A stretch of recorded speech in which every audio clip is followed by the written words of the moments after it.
Hello, this is Scott, and this week it's going to be our shortest video, mostly because most of this chapter is so incredibly condescending that we're going to skip a lot of it. This chapter talks a lot about making sure you keep important papers and that you don't just throw out your social security number and all that stuff. I'm going to assume you know that. We're going to really focus on personal balance sheet and cash flow. There is another third component that's largely talked about in this chapter, which is called budgeting, and budgeting is important. However, as an instructor, if I'm going to talk about budgeting, we have a problem because I could have you create a budget and you're really not going to follow the budget. So it's been shown over and over again that most people, even if they have a budget, they don't follow it. So I'm going to skip it. So what we're going to really talk about is how do you know where you're at, which is your balance sheet, and how do you know where you're getting, which is the direction you're moving, which is the cash flow statement. So that's what we're going to focus on in this chapter. A balance sheet is a point in time. So what we are going to look at is as of a specific date. So as of today, as of the end of the month, as of the end of the year, how much are you worth? So what our goal is to figure out your net worth. Now here's a morbid thought. If you were to die today, we want to know what your estate is worth. So it's not how much you paid for your stuff, it's how much you could sell all your stuff for now and all your assets and pay off everything you owe. So what we're going to do is we want to know the value of the items you have. So your bank account, your car, your personal possessions, everything. You sold everything you had at market price, paid off everything you owed.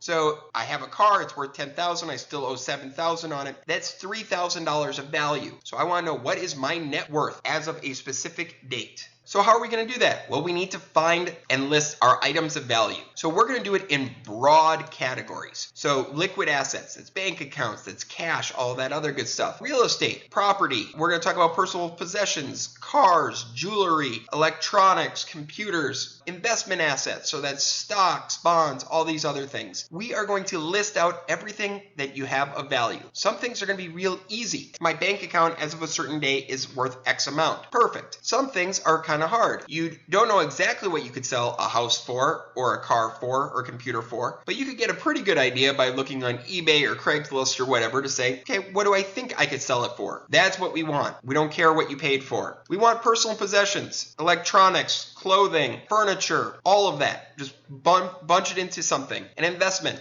Also, if you are a PSEO student, you may not have investments, you may not have a car, you may not have all these other things. You should still document these categories so we know that you thought about them and mark them with a 0. Finally, we want to talk about the amount you owe. So we want to talk about all your liabilities. So those would be short-term liabilities like credit cards or bills, something that's due within a year, and long-term liabilities, cars, college loans, houses, mortgages, that kind of stuff. Those are long-term liabilities. We also generally want to put the interest rate on what you owe on those goods. Then what we're going to do is we're simply going to take number 1, subtract number 2, and we get number 3. So everything you own minus what you'd have to sell off and pay back, and this is your net worth as of a specific date. Just to be clear, net worth is not the amount of cash that you have available. You have lots of other assets that are not cash. If you own any personal possessions whatsoever, your net worth is not the same as your cash, which brings up insolvency. So you could have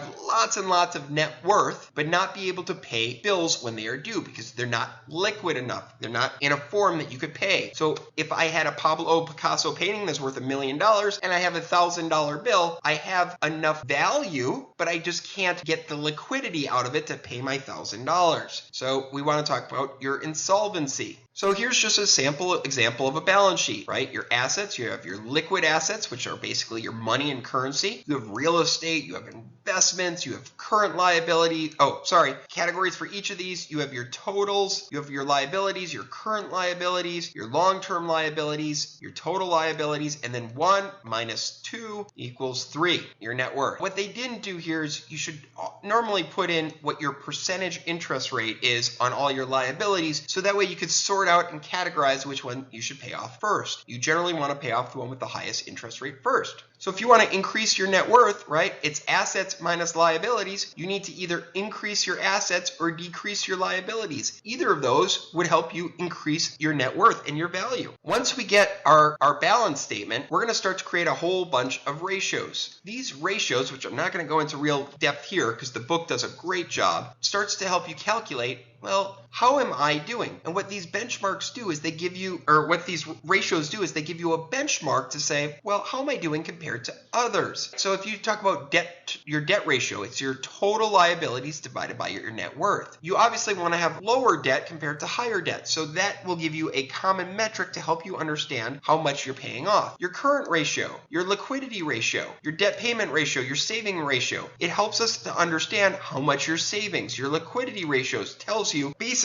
if your income stopped, how many months worth of liquid assets do you have to pay off those bills, right? So we have some general goals here, or direction of goals to help us understand what's going on. You'll get lots of practice with these on these quizzes and worksheets. The next one is your cash flow statement. So if on a given date you say, all right, I'm worth $500,000, your cash flow statement helps you know whether your net worth is increasing or decreasing. How is it increasing? Well, if in a week or a month or a year you received more cash than you spent, so this is received, this is spent, well then your net worth is going up. If your income was less than the amount you spent more than you saved, that money has to come from somewhere, your net worth has to be going down. So a cash flow statement, how does that work? We're going to look at over a period of time, and your assignment will be for 1 month to record all of your income that's coming in. Your income could be from employment, it could be from savings and investment, it could be from who knows what, real estate,